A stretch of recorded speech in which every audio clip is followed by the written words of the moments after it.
Commander Lee Jin-ah walked into the biggest war meeting room she had ever seen.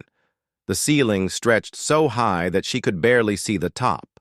Glowing lights floated in the air like tiny stars. The walls were made of some kind of crystal that showed moving pictures of distant galaxies. Hundreds of alien beings filled the enormous space. Some were tall and thin like walking trees. Others were short and round with too many eyes. A few floated in the air without any legs at all. Jinnah had studied all the different species before coming here, but seeing them in person still made her feel very small. The humans were the newest members of the Galactic Defense Coalition. Earth had only joined 3 years ago when alien scouts discovered that humans were smart enough for space travel. Now Jinnah stood among beings whose civilizations were thousands of years old. She wore her simple gray uniform with pride. The fabric was tough, but plain compared to the glowing robes and metal suits around her. Her name tag was just printed text on a small piece of plastic. It said, Lieutenant Commander Lee Jin-ah, Terran Defense Corps, Tactical Division, in basics, black letters. The other aliens had amazing identification displays. The bird-like Kithara had feathers that changed colors to show their military ranks. The rock people called Granite Lords had glowing crystals embedded in their stone bodies that told their entire war history. Some aliens had floating hologram badges that moved around them like tiny dancing lights. Jinnah tried not to stare as she found her assigned seat. It was in the back corner, far from the important commanders at the center table. 2 other humans sat with her. Captain Park Min-ho was a quiet man with kind eyes who specialized in ship engineering. Lieutenant Kim Ha-na was young but very smart about reading enemy patterns. The meeting began when a massive screen appeared in the center of the room. It showed a terrible sight that made several aliens make worried sounds. Entire planets looked sick and wrong. What used to be green and blue worlds were now covered in black, moving substances that looked alive. The Void Swarm has taken the Kepler 442 system, announced Fleet Admiral Quinn Thessar. The tall, ghostly white alien spoke in a voice that sounded like music and wind combined. Our intelligence reports say they are using these planets to make more of their creatures. We believe they plan to attack other systems soon. Jinnah had read about the Void Swarm in the classified files. They were not like normal aliens. They were more like a disease that ate everything it touched. No one knew where they came from originally. They just appeared in space, consumed entire star systems, and kept growing stronger. The swarm had been fighting the galaxy for over 300 years. Sometimes the coalition won battles, but the swarm always came back with new ways to fight. It was like fighting an enemy that learned from every defeat and became harder to beat each time. We have 48 hours to stop them, Admiral Thessar continued. All species will contribute ships and warriors to this effort. That was when General Vex Morlach stood up. The Korthak leader was frightening to look at. He stood nearly 8 feet tall with 4 powerful arms and green, scaly skin. His head looked like a mix between a lizard and a shark, with rows of sharp teeth that showed when he talked. Red eyes studied the room like a predator looking for prey.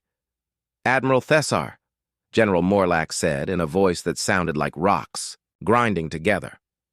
I must question the wisdom of including the humans in this operation. Jinnah felt her stomach tighten. She had been expecting this moment, but hoped it would not happen so publicly. The humans have been part of our coalition for 3 years, Admiral Thessar replied calmly.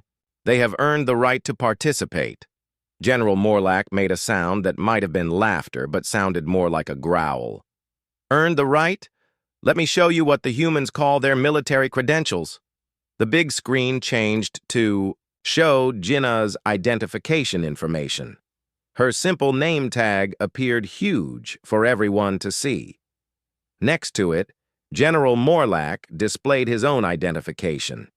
It was a complex crystal matrix that glowed with different colors, showing hundreds of victories across dozens of star systems over the past century. Terran Defense Corps, General Morlack read out loud, making the words sound foolish. They call themselves defenders when they have never faced real galactic warfare. Look at their pathetic war tags. More alien commanders began to display their identification badges. Each one was impressive in its own way.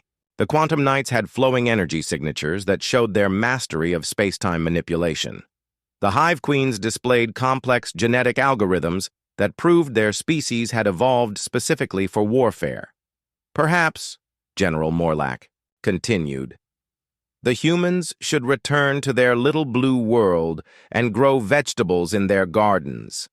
This is not a place for species that play at being soldiers. The room filled with various sounds that Jinnah had learned meant laughter in different alien languages. Chittering, humming, and clicking noises came from all directions. She felt heat rising in her cheeks, but forced herself to remain calm. Captain Park Min-ho reached over and gently touched her arm, a small gesture of support. Lieutenant Kim Ha-na was staring straight ahead with her jaw clenched tight. Jinnah stood up slowly. The room gradually became quiet as aliens noticed the small human rising from her corner seat. General Morlack, she said in a clear, steady voice that carried across the huge chamber. Humanity requests assignment to the front lines of this operation. We may be new to galactic warfare, but we are not new to war itself. The silence that followed felt heavy and uncomfortable. General Morlack tilted his massive head to one side, studying Jinnah like she was some kind of interesting insect. Front lines? He repeated. You want to fight alongside species that have mastered warfare across the stars for millennia? Yes, sir, Jinnah replied without hesitation. General Morlack looked around the room at the other commanders. Many of them were still making quiet laughing sounds. His red eyes returned to Jinnah with what she thought might be amusement.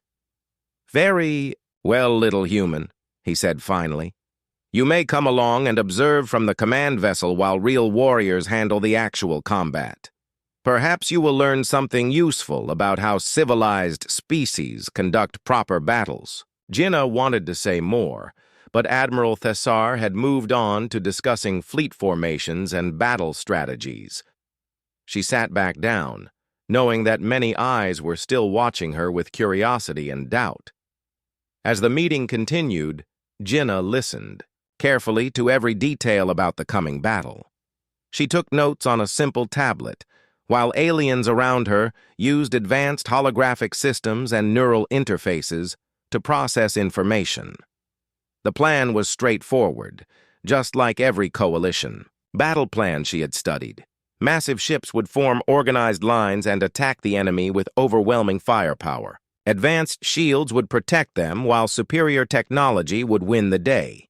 It was the same strategy the coalition had used for 3 centuries against the Void Swarm. And for 3 centuries, the results had been the same. Temporary victories, followed by enemy adaptation and eventual stalemate. When the meeting finally ended, Jinnah walked out with her fellow humans through crowds of alien commanders who barely noticed them. She heard fragments of conversation in languages she was still learning to understand, but the tone was clear enough. The galaxy's greatest military minds were preparing to fight the same war in the same way they always had. And Jinnah was beginning to suspect that might be exactly the problem. 3 days after the embarrassing War Council meeting, Jinnah found herself standing on the bridge of the largest spaceship she had ever seen. The Coalition dreadnought Stellar Dominion was more like a floating city than a war vessel. It stretched for miles in every direction and housed over 50,000 crew members from dozens of different species. The bridge itself was a masterpiece of alien engineering that took Jinnah's breath away. Instead of the metal control panels, she was used.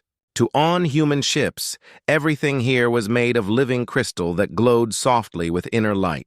The crystals responded to touch by changing colors and displaying information in holographic bubbles that floated in the air. Alien crew members moved between the control stations with smooth efficiency. Their evolved senses allowed them to process multiple data streams at the same time. Jinnah watched a six-armed Hexton operator manage 8 different weapon systems while simultaneously monitoring enemy movement patterns and coordinating with 3 other ships. She had been assigned to this bridge as a tactical observer. The title sounded important, but Jinnah knew it was really just a polite way of saying she was there to watch and learn while the real commanders made the important decisions. Captain Park Min-ho stood beside her, equally amazed by the advanced technology around them. His engineering background helped him understand some of the systems, but even he looked overwhelmed by the complexity of it all. This ship could probably destroy our entire Earth fleet without breaking a sweat, he whispered to Jinnah in Korean, careful not to let the alien crew overhear. Lieutenant Kim Ha-na was studying the tactical displays with intense concentration. Her job was to analyze enemy patterns and predict their next moves. The information flowing across these alien screens was far more detailed than anything human computers could process. Commander Lee, a musical voice called from the center of the bridge. Jinnah turned to see Fleet Admiral Quinn Thessar approaching. The ethereal being moved like flowing water, barely seeming to touch the ground. Up close, Jinnah could see that the Admiral's pale skin was actually translucent, with soft lights moving underneath like gentle lightning. "Admiral," Jinnah replied with a respectful bow. "I trust you find our bridge systems educational?" Admiral Thessar asked. The question seemed genuine rather than condescending. "Very much so, sir. The integration between biological and technological systems is far beyond anything we have achieved on Earth." Admiral Thessar made a sound that might have been pleased. Approval. "Your species shows promise. In time, you may develop similar capabilities." Before Jinnah could respond, General Morlack's heavy footsteps announced his arrival on the bridge. The massive Korthak commander moved with surprising grace for someone so large, but his presence still made other crew members step aside nervously. "Admiral Thessar," General Morlack said without acknowledging the humans. "The fleet is assembled and ready for departure. All major species have contributed their finest vessels to this operation." "Excellent, General. And our intelligence regarding the enemy?" General Morlack activated a large holographic display that showed the Kepler 442 star system. What had once been a beautiful collection of planets was now a nightmare of organic corruption. The worlds looked diseased, covered in writhing black substances that pulsed with unnatural life. "The Void Swarm has been busy," General Morlack explained. "They have converted 4 planets into breeding facilities. Our scouts report massive numbers of enemy vessels emerging from the planetary surfaces. Conservative estimates suggest we will face over 100,000 enemy units." Jinnah studied the display carefully. The Void Swarm ships were unlike anything in the Coalition fleet. Instead of metal hulls and energy weapons, they looked like giant insects or sea creatures grown for war. Their surfaces moved and shifted, constantly making it difficult to target specific weapon systems or weak points. "What is our battle plan?" Admiral Thessar asked. General Morlack expanded the display to show Coalition fleet positions. "Standard formation Delta 7. We approach in coordinated waves, each species maintaining their traditional battle formations. The Quantum Knights will lead with their phase shift attacks. The Granite Lords will follow with heavy bombardment. Support species will provide covering fire and electronic warfare." Jinnah frowned as she listened to the plan. It sounded exactly like every other Coalition battle strategy she had read about in the classified files. The approach had worked well against conventional enemies, but the Void Swarm was far from conventional. "General," she said carefully, "may I ask about the historical effectiveness of this formation against the Void Swarm specifically?" The bridge became noticeably quieter. Several alien crew members turned to stare at the human who dared question their superior's strategy. "General," Morlack's red eyes fixed on Jinnah with obvious irritation. "The tactical records are classified far above your clearance level, human. But since you ask, Formation Delta 7 has achieved victory in 63% of engagements over the past century. That sounds like a good success rate, Lieutenant. Kim Hana whispered to Jinnah, but Jinnah was thinking about the numbers differently. General, if I may ask, what defines victory in those statistics? Victory means the successful completion of primary mission objectives, General Morlack replied, stiffly. And what about casualty rates? The question hung in the air like an unwelcome smell. General Morlack's four arms crossed defensively across his chest. Casualties are an acceptable cost of warfare, he said finally. The coalition accepts losses in order to achieve strategic goals. Jinnah nodded politely, but her mind was racing. She had studied enough military history to know that 63% victory rate with undefined casualty levels could hide some very ugly truths. Admiral Thessar seemed to sense the tension building between his commanders. Commander Lee, your species has an unusual military history. Do you have observations about our planned approach? Before Jinnah could answer, General Morlack stepped forward aggressively.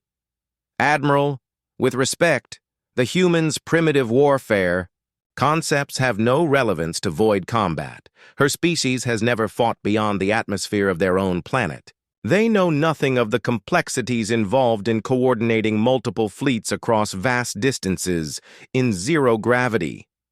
Perhaps, Admiral Thessar said mildly, but fresh perspectives can sometimes reveal solutions that experience has made invisible. General, Morlack made a dismissive gesture with one of his hands. Let the human observe and learn how civilized species conduct real battles. She will see that there is a reason the coalition has survived for 2,000 years using proven methods. Jinnah felt her cheeks burning with frustration, but she forced herself to remain calm and professional. General, I would be honored to learn from your experience. Might I request access to the historical battle data? As a tactical observer, it would help me understand the context of our current situation. Absolutely not, General Morlack snapped. Classified information is not entertainment for curious primitives. Admiral Thessar raised one translucent hand. General Morlack, I believe Commander Lee's request is reasonable. She has coalition security clearance and a legitimate tactical interest. Grant her access to the non-classified historical summaries. General Morlack looked like he wanted to argue, but Admiral Thessar was his superior officer. Very well, he said through gritted teeth. But she will review the materials in her quarters, not on my bridge. Of course, Jinnah replied. Thank you, Admiral. As the meeting broke up and various commanders returned to their duties, Jinnah found herself thinking about the patterns she was already starting to see. The coalition had been fighting the Void Swarm for 3 centuries using the same basic strategies. They won individual battles, but never seemed to make lasting progress against the enemy. That night in her assigned quarters, Jinnah sat with Captain Park and Lieutenant Kim as they reviewed the historical data files Admiral Thessar had provided. The information was limited, but still revealing. Look at this pattern, Kim Hana said, pointing to a series of battle reports from the past 50 years. Every major engagement follows the same structure. Initial success, enemy adaptation, increasing casualties, eventual tactical withdrawal. The coalition keeps trying to outmuscle an enemy that learns from every encounter, Park Minho observed. It's like trying to defeat a computer virus by throwing more computers at it. Jinnah stared at the data streams, her mind working through possibilities. Somewhere in Earth's violent history, there might be lessons that could help the galaxy win this ancient war. But first, she needed to understand exactly why 3 centuries of superior firepower and advanced tactics had failed to stop an enemy that seemed to grow stronger with each defeat. We need more information, she said finally. Tomorrow I'm going to request access to some of the classified files. There's something they're not telling us about how these battles really go. Outside their quarters, the massive dreadnought continued its journey toward the Kepler 442 system and the nightmare waiting there. Jinnah fell asleep studying star charts and casualty reports, unaware that her simple questions had already begun to worry some very powerful alien commanders. Jinnah could not sleep. For 6 hours, she had been lying in her narrow bunk, staring at the ceiling of her quarters while her mind raced with questions. The ship moved through hyperspace with barely a vibration, but she felt restless and worried about what they would find when they reached the Kepler 442 system. Finally, she gave up trying to rest and walked to the small common area where Captain Park and Lieutenant Kim were still working. Their table was covered with data tablets showing holographic displays of battle reports, casualty statistics, and tactical analyses. "Any luck finding patterns in the classified files?" Jinnah asked as she sat down with them. Lieutenant Kim Ha-na looked up with tired eyes. "Ma'am, the more I read, the more disturbing it gets. The Coalition doesn't just lose ships in these battles, they lose entire fleets." She activated a three-dimensional display that showed Coalition losses over the past century. The numbers were staggering. Red markers indicated destroyed vessels, yellow markers showed ships damaged beyond repair, and blue markers represented missing vessels presumed consumed by the swarm. "Look at the Battle of Proxima 7, Kim continued, pointing to a cluster of red markers. "The Coalition sent 40,000 ships. Only 8,000 came back. But the official reports called it a strategic victory because they prevented the swarm from taking the system." Captain Park Min-ho pulled up another file. "And here's the Battle of Wolf 359. 65,000 Coalition vessels against an estimated 30,000 swarm units. The Coalition won but lost 47,000 ships in the process." Jinnah studied the numbers with growing horror. They're winning battles by accepting massive losses. That's not victory. That's barely controlled disaster. "It gets worse," Kim said quietly. "Every battle, the swarm casualties go down while Coalition casualties go up. The enemy is learning faster than we are." Park activated a timeline showing engagement patterns over 3 centuries. The trend was clear and frightening. Early battles had been costly but decisive. Recent battles were incredibly expensive in lives and ships while achieving minimal strategic gains. The swarm isn't just adapting to our weapons, Jinnah realized. It's adapting to our entire way of thinking about warfare. She stood up and began pacing around the small room. Her mind was working through everything she knew about human military history compared to what she was learning about galactic warfare. "Every species in the Coalition has evolved beyond certain types of conflict," she said, thinking out loud. "They've developed honor codes, formal battle doctrines, predictable strategies. War became civilized." "That's generally considered a good thing," Park pointed out. "Usually, yes. But look at what we're fighting." Jinnah gestured toward the displays showing swarm vessels. "The Void Swarm has no honor code, no formal doctrine, no predictable strategies. It's pure survival instinct with the intelligence to learn and adapt." Lieutenant Kim's eyes widened as she understood where Jinnah was going with this analysis. The Coalition keeps trying to fight a civilized war against an uncivilized enemy. Exactly. And every time they use their advanced tactics and coordinated strategies, the swarm learns how to counter them. But what if we stopped being predictable?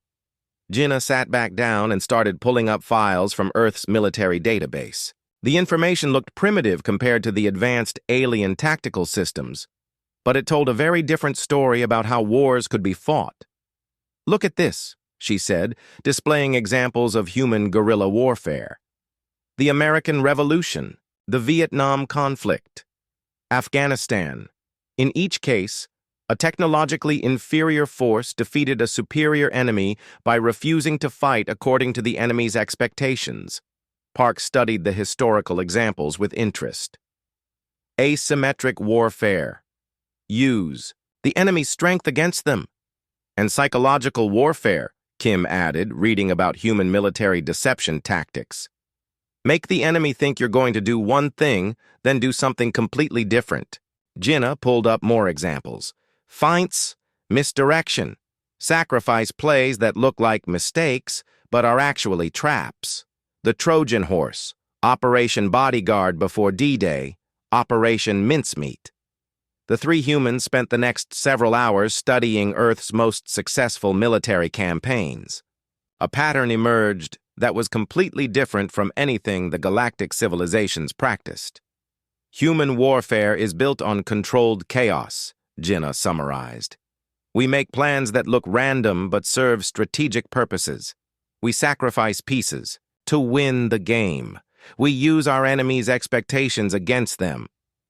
But how would that work against the Void Swarm? Park asked. They don't have emotions to manipulate or pride to exploit. Jinnah was quiet for a long moment, thinking through the problem. They have intelligence. They learn and adapt. But what if we gave them contradictory information to learn from? She activated a simulation program and began sketching out a theoretical battle scenario. What if we attacked in a way that looked completely disorganized but was actually carefully planned chaos? The swarm would try to adapt to our patterns, but there wouldn't be any real patterns to adapt to. That's brilliant, Kim said excitedly. If we could coordinate multiple seemingly random attacks, the swarm's intelligence would get confused trying to predict our next move. And while they're trying to figure out our non-existent pattern, Park continued the thought, we hit them with the real attack from a completely unexpected direction. Jinnah felt a surge of excitement as the pieces began falling into place. We could use their adaptive intelligence against them, make them over-adapt to false patterns while we execute simple, direct strategies they're not expecting. She began sketching out specific tactical maneuvers based on human military history. Feint attacks that look like main assaults, retreats that are actually advanced preparations, sacrifice units that draw enemy forces into kill zones. This could actually work, Park said, studying the emerging battle plan. But there's one major problem. What's that? The coalition commanders will never approve this strategy. They'll see it as dishonorable, chaotic, uncivilized. Jinnah nodded grimly. General Morlack would probably have me arrested for suggesting we abandon proper military doctrine. And Admiral Thessar? Kim asked. The Admiral seems more open-minded, but this would require completely changing how the entire coalition approaches. Warfare. That's asking them to throw away thousands of years of military tradition. The three humans sat in thoughtful silence, looking at their revolutionary battle plans. They had potentially discovered a way to defeat an enemy that had stalemated the galaxy for 3 centuries. But convincing the alien commanders to try it would be almost impossible. Ma'am, Kim said finally, what if we don't ask for permission? What do you mean? What if we just prove that it works first? Show them the results before explaining the theory? Jinnah considered the idea. It was risky and would probably end her military career if it failed. But if it succeeded, it could change the course of the war. We'd need ships and crews willing to try unconventional tactics, she said. There are other young officers who might be interested, Park suggested. Species that are tired of watching their people die in these massive battles. Jinnah made her decision. Let's find out who's willing to try something different. But we have to be very careful about how we approach this. If General Morlack finds out what we're planning before we can prove it works, he'll make sure we never get the chance.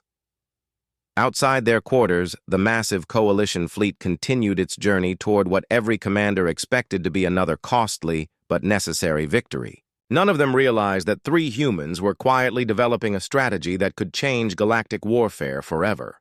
The coalition fleet dropped out of hyperspace at the edge of the Kepler 442 system, and Jinnah felt her stomach clench at the sight before them. The main viewing screen on the bridge showed what had once been beautiful planets spinning peacefully around their star. Now those worlds looked like infected wounds in space. The first planet was completely covered in writhing black organic matter that pulsed with sickly red lights. Massive structures that looked like giant insects or diseased trees grew from the planet's surface and reached into space. The second planet appeared to be dissolving, its surface flowing like thick liquid as the void swarm consumed everything solid and turned it into more of their living ships. "By the ancient stars," Admiral Thessar whispered, and Jinnah could hear genuine fear in the ethereal being's musical voice. The bridge crew worked in tense silence as their sensors gathered information about the enemy forces. Numbers appeared on the tactical displays that made several alien officers step backward in shock. "Admiral," reported a crystal-bodied Granite Lord officer, "we are detecting massive enemy formations. Computer estimates suggest over 200,000 swarm vessels of various sizes." Jinnah felt her heart sink. The coalition had brought 50,000 ships, thinking they would face half that number of enemies. They were outnumbered 4-1 against an enemy that learned from every battle. "All ships, assume formation Delta 7, Admiral Thessar commanded. Signal all fleet commanders to prepare for coordinated assault." Through the viewing ports, Jinnah could see the coalition fleet arranging itself into perfect geometric patterns. 50,000 vessels moved with precision that would have been impossible for human fleets to achieve. Each species maintained their traditional formations within the larger structure. The quantum knights formed elegant spirals that seemed to bend space around them. The Granite Lords created solid rectangular blocks that looked like floating cities, made of stone and metal. The bird-like Kythera spread into wide wings that covered vast areas of space. It was beautiful and impressive, a display of technological superiority and coordination that represented thousands of years of military evolution. Jinnah had to admit it was magnificent to watch. The Void Swarm's response was everything she had feared it would be. Massive organic battleships began emerging from the corrupted planets, like diseased flowers blooming in fast motion. They moved in patterns that seemed random but were actually responding to the coalition's organized formations. "Enemy vessels are adapting their approach vectors," Lieutenant Kim Ha-na reported quietly to Jinnah. "They're already changing formation to counter our standard tactics." Jinnah watched the enemy movements with growing dread. The swarm ships were ugly and terrifying, but they moved with purpose. Some looked like giant spiders with weapon pods instead of legs. Others resembled massive jellyfish that pulsed with internal energy. All of them were adapting their positions to exploit weaknesses in the coalition formation. "First wave, engage," Admiral Thessar ordered. The battle began exactly as Jinnah had expected from reading the historical files. Coalition ships opened fire with weapons that lit up space like artificial stars. Energy beams and projectiles that could destroy moons struck the leading swarm vessels. The results were initially encouraging. Dozens of enemy ships exploded or broke apart under the coordinated assault. But Jinnah noticed something that made her stomach twist with worry. "They're learning," she whispered to Captain Park, who was standing beside her. "What do you mean?" "Watch the enemy formations. Each wave of our attacks is less effective than the last." Park studied the tactical displays and saw what Jinnah meant. The first coalition volley had destroyed 43 swarm vessels. The second volley, using identical tactics, destroyed only 28. The third volley managed to destroy just 16. The swarm is adapting their hull composition and formation density in real time, Lieutenant Kim confirmed, reading data from her tactical tablet. "They're learning to counter our weapons faster than we can adjust our firing patterns." Meanwhile, swarm casualties were dropping rapidly while coalition losses began to mount. The enemy's bioadaptive hulls were changing to resist energy weapons. Their organic formations were shifting to minimize damage from coordinated attacks. "Second wave, advance," Admiral Thessar commanded. Jinnah watched in growing horror as the pattern repeated itself. Coalition forces punched through swarm defenses with their superior technology and coordination, but each victory taught the enemy how to counter their next attack. By the third wave, the tide of battle was clearly turning. against the coalition. Swarm vessels that had been destroyed by single shots in the first assault now required concentrated fire from multiple ships. Enemy formations that had initially scattered under attack were now holding together and fighting back effectively. Admiral, General Morlack reported from his command station, enemy adaptation rate is exceeding our projections. Recommend increasing firepower concentration. Approved. Signal all heavy cruisers to focus their main batteries. Jinnah knew this was exactly the wrong response, but she was just a tactical observer. She had no authority to suggest alternatives. All she could do was watch as the coalition repeated the same mistakes that had cost them hundreds of thousands of ships over the past 3 centuries. The concentrated firepower approach worked temporarily, destroying several large swarm vessels. But it also taught the enemy how to resist focused attacks. Within minutes, the swarm began using smaller, faster ships to distract the heavy cruisers while their larger vessels adapted to survive concentrated fire. Casualty reports coming in, an alien communications officer announced. We have lost 437 vessels. Enemy losses estimated at 2,000 and declining. Declining? Admiral Thessar asked. Yes, Admiral. The enemy destruction rate has dropped by 60% since the engagement began. They are adapting to our tactics faster than we can modify our approach. Jinnah saw her opportunity. The battle was going badly, and the traditional approach was clearly failing. If there was ever a time to suggest an alternative, it was now. She stepped forward toward Admiral Thessar's command station. Admiral, request permission to speak. The ethereal being turned toward her, and Jinnah could see worry in those ancient alien eyes. Speak quickly, Commander. Admiral, the swarm isn't just adapting to our weapons, it's adapting to our patterns, our formations, our timing, our predictable tactics based on honor and coordination. And what would you suggest? General Morlack snarled before the Admiral could respond. Human cowardice? Jinnah felt anger flash through her, but she controlled it and looked directly at the massive Korthak commander. General, I suggest human victory. The bridge became very quiet. Jinnah could feel dozens of alien eyes watching her, waiting to see what the small human would propose.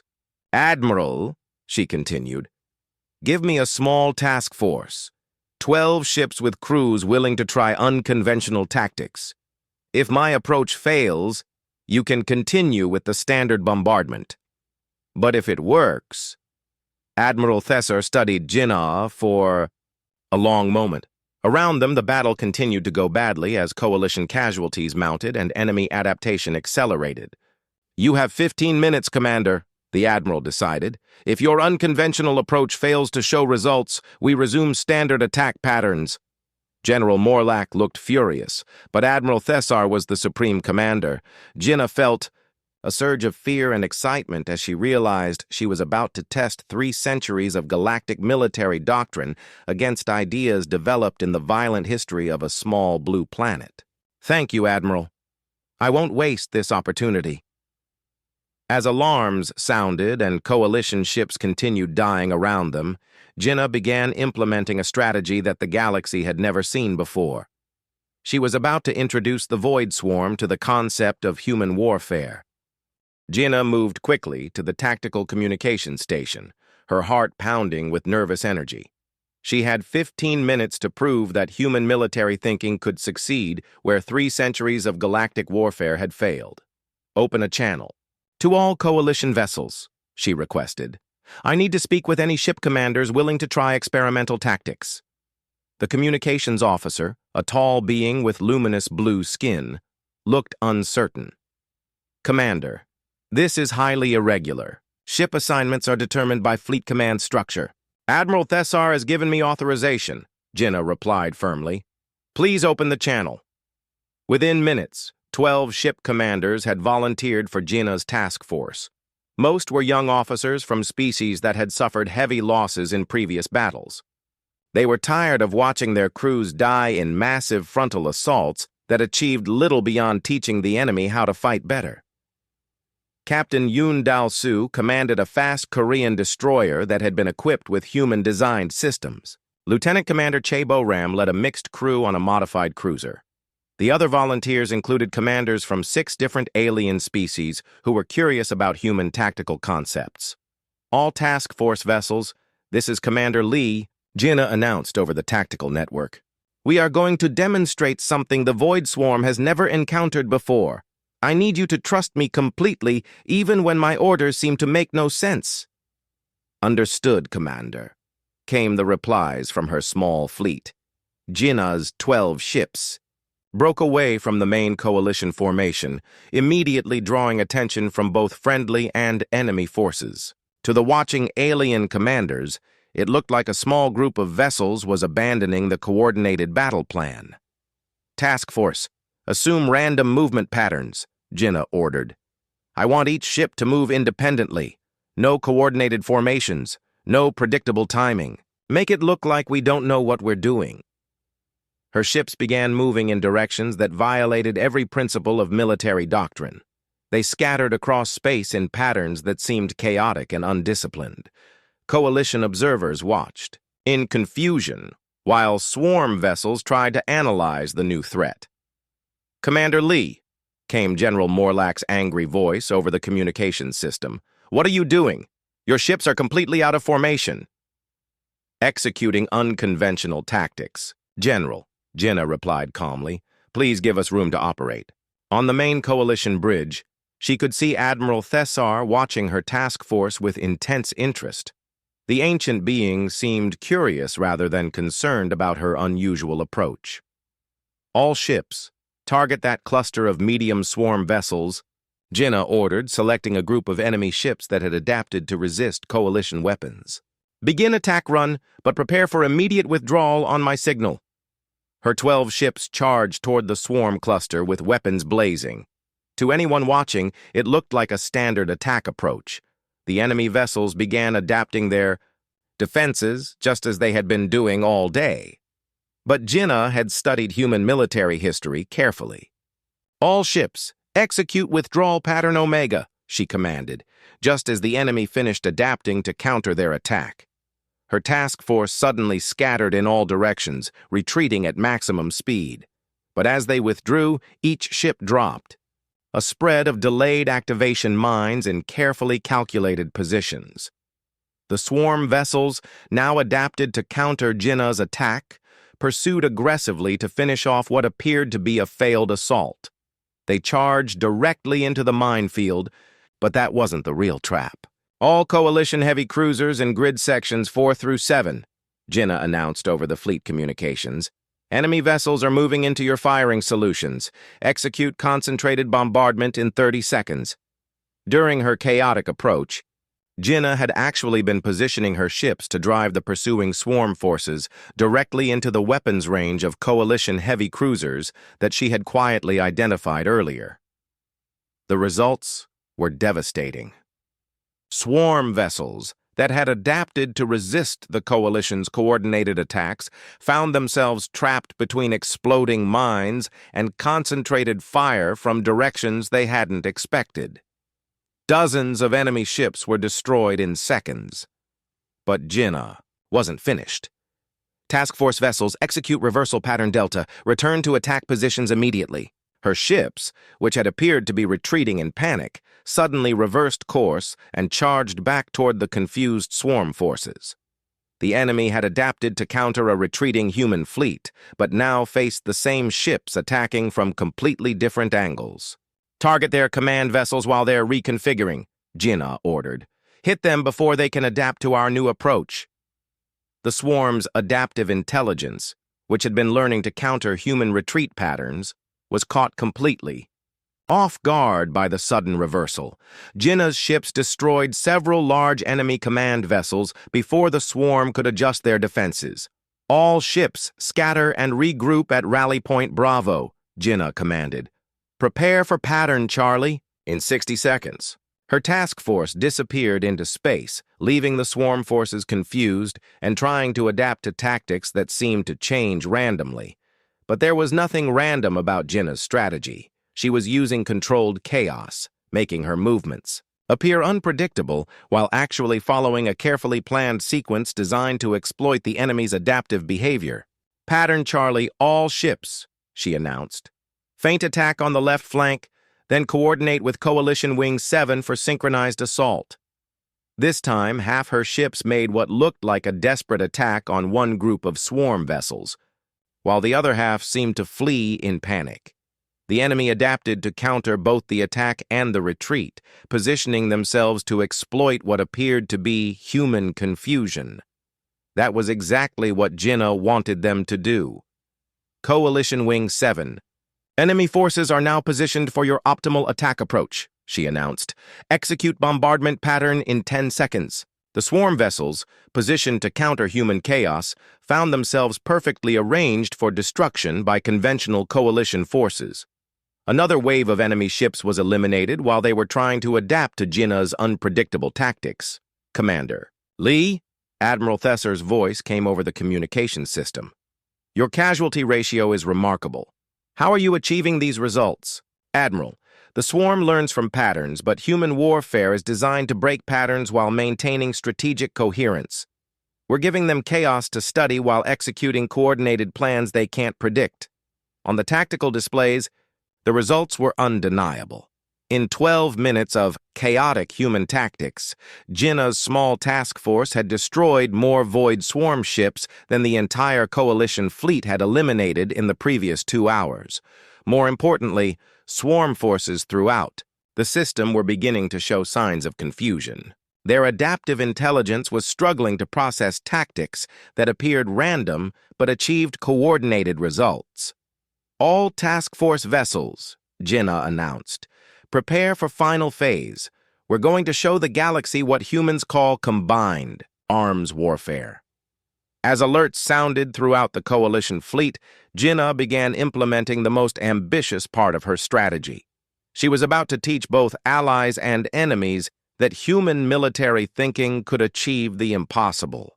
The coalition bridge fell completely silent as the tactical displays updated with numbers that seemed impossible. Every alien officer stared at the data streams showing enemy casualty counts that exceeded anything they had seen in 3 centuries of warfare. "Combat computer confirms the data," announced the Granite Lord tactical officer, his stone face showing something that might have been amazement. "In 12 minutes and 37 seconds, the human task force has destroyed 418 enemy vessels while losing only 9 of their own ships." Admiral Thesser moved closer to the main display, studying the incredible statistics. "The casualty ratio is 47-1 in our favor. How is this possible?" Jinnah stepped forward, still breathing hard from the intensity of coordinating her unconventional battle plan.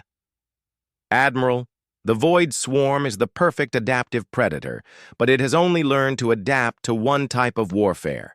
We gave it something completely different." She activated the tactical replay system, showing the battle from multiple angles. "Every species in this coalition evolved beyond primitive warfare. You developed honor codes, predictable strategies, formal battle doctrines.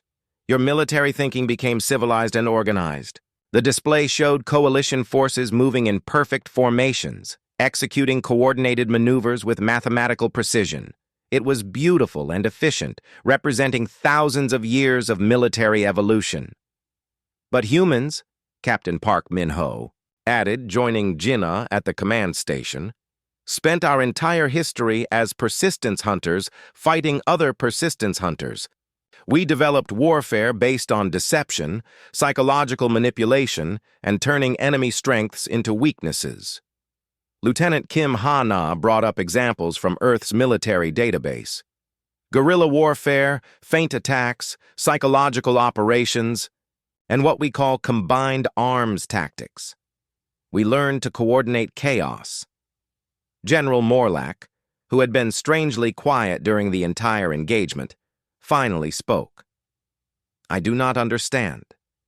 Your ships moved without coordination, broke formation constantly, and appeared to retreat in panic multiple times." "That's exactly what we wanted you to think," Jinnah replied. "And more importantly, that's what we wanted the swarm to think. They tried to adapt to random behavior, but there was nothing random about our strategy. She manipulated the tactical display to show the underlying pattern of her attacks. Every movement served a strategic purpose. We used apparent chaos to mask coordinated plans. The swarm's intelligence couldn't adapt because there were no consistent patterns to learn from. Admiral Thessar studied the replay with growing understanding. You used their adaptive ability against them, made them over-adapt to false patterns while executing completely different strategies. Exactly, Admiral. Human warfare is built on controlled unpredictability. We make plans that look chaotic but serve strategic goals. The communication system suddenly activated with reports from across the battle zone. Admiral, announced the communications officer, we are receiving status updates from the entire engagement area. Enemy forces throughout the system are showing signs of coordination breakdown. On the main display, they could see swarm vessels across multiple sectors beginning to move erratically. The enemy formations that had been adapting successfully to coalition tactics were now showing confusion and indecision. Their collective intelligence is experiencing system-wide processing errors, Lieutenant Kim observed, studying the enemy movement patterns. They can't figure out how to counter tactics that appear random but achieve coordinated results.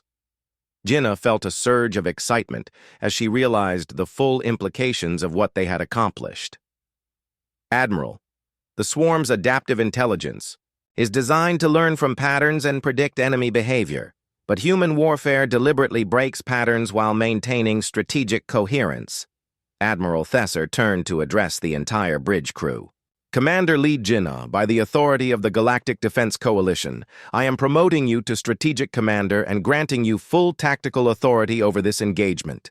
Will you accept command?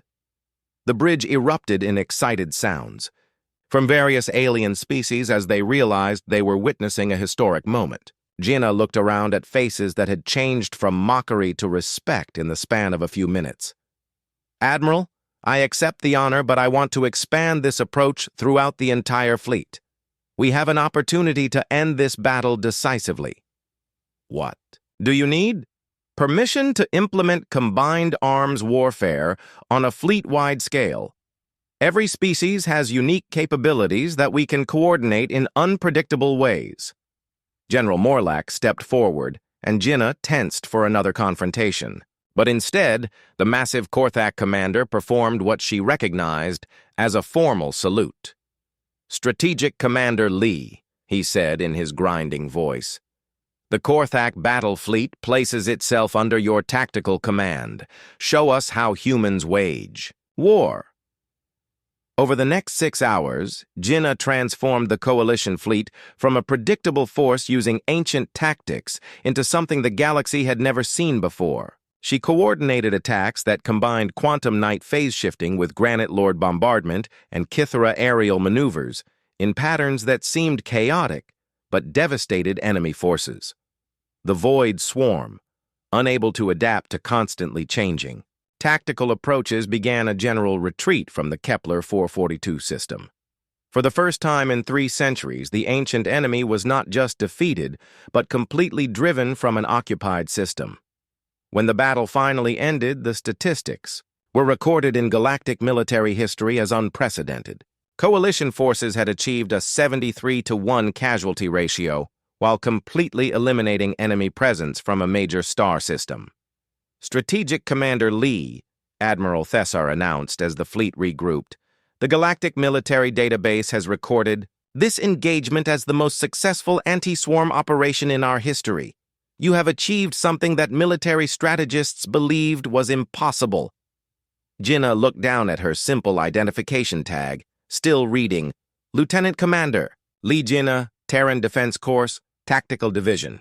In a few hours, she had transformed from a ridiculed observer to the architect of the most revolutionary military strategy in galactic history. Admiral, she replied, humanity is honored to serve the coalition. But this is just the beginning. We have a 300-year war to finish, and the galaxy is about to learn what humans call total warfare. As news of the victory spread throughout coalition space, Military academies began requesting copies of human tactical manuals. The simple identification tag that General Morlack had mocked was now displayed in the Galactic War Museum as belonging to the commander who taught the galaxy a new way to fight. Jinnah stood on the bridge of her flagship, watching enemy vessels flee into hyperspace, and allowed herself a small smile. Her simple tag had been ridiculed for its lack of elaborate displays and ancient victory records. But now it would be remembered forever as the identification worn by the human who set a new record in warfare and saved the galaxy from its oldest enemy. The age of human military doctrine had begun, and the Void Swarm would never again face an enemy that fought according to predictable patterns. The galaxy had learned that sometimes the most effective warfare comes not from advanced technology or ancient wisdom, but from the controlled chaos that humans had been perfecting for thousands of years.